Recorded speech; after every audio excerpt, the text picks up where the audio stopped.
Bismillahirrahmanirrahim. Alhamdulillahi wa kafa, wassalatu wassalamu ala rasulihil mustafa wa ala alihi wa ashabihi wa man iktafa, amma ba'd. Ayyuhal ahibbah, waffaqana Allah wa iyyakum.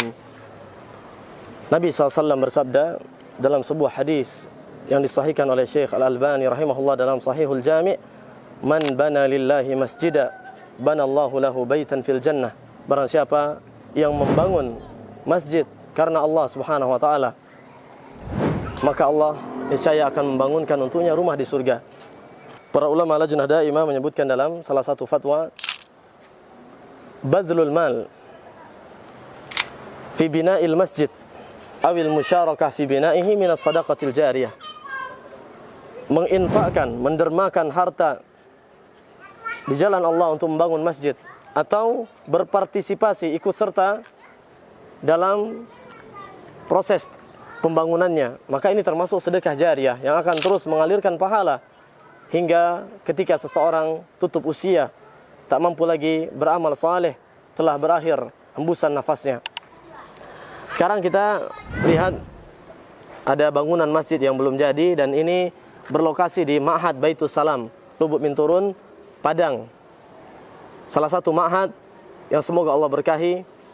Di dalamnya terdapat anak-anak yatim, anak-anak yang kehilangan sosok ayah, atau bahkan ada yang sudah kehilangan kedua orang tuanya. Demikian juga mereka yang duafa belajar di sini dengan gratis. Alhamdulillah. Dan ini salah satu di antara santri Baitus Salam. Dengan waktu 1 tahun belajar di sini, alhamdulillah sudah menyelesaikan 10 juz Al-Quran. Beberapa di juz belakang dan beberapa di juz bagian depan. Coba kita tes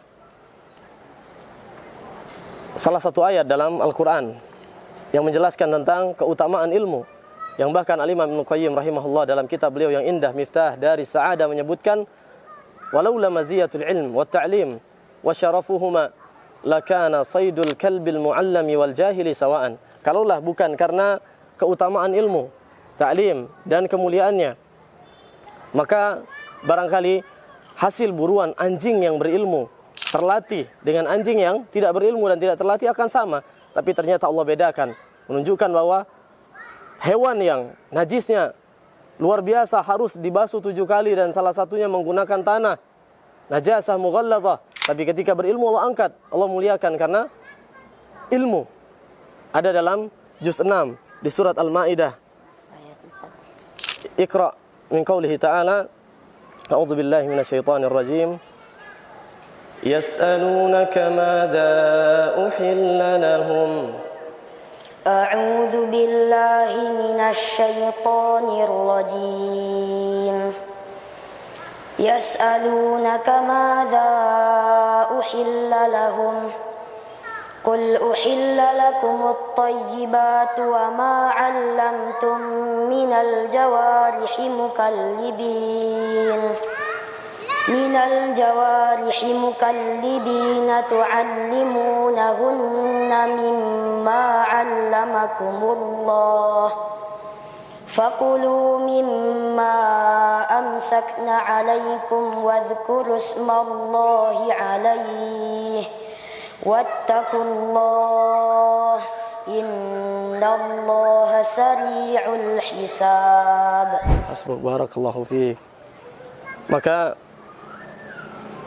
ayyuhal ahibatu fillah, kaum muslimin dan muslimat, waffaqana Allah wa iyyakum, Ma'had Baitus Salam membuka kesempatan, semoga ini menjadi ladang pahala, termasuk dalam firman Allah Subhanahu wa taala, wa ta'awanu 'alal birri wat taqwa. Berta'awunlah, saling tolong menolonglah kalian dalam kebaikan dan ketakwaan. Juga masuk dalam sabda Nabi SAW, man bana lillahi masjidan banallahu lahu baitan fil jannah. Barang siapa yang membangun masjid karena Allah Subhanahu wa taala, atau ikut serta berpartisipasi dalam proses pembangunannya, maka niscaya Allah akan bangunkan untuknya rumah di surga. Demikian pula ini mudah-mudahan menjadi sedekah jariyah yang terus mengalirkan pahala, bahkan ketika seorang yang berderma di jalan Allah telah tutup usia, telah menutup mata, tidak lagi ada kesempatan untuk beramal saleh baginya di dunia, namun pahala terus mengalir untuknya dengan sebab dia berderma dan berinfak di jalan Allah Subhanahu wa taala. Barakallahu fikum. Assalamualaikum warahmatullahi wabarakatuh.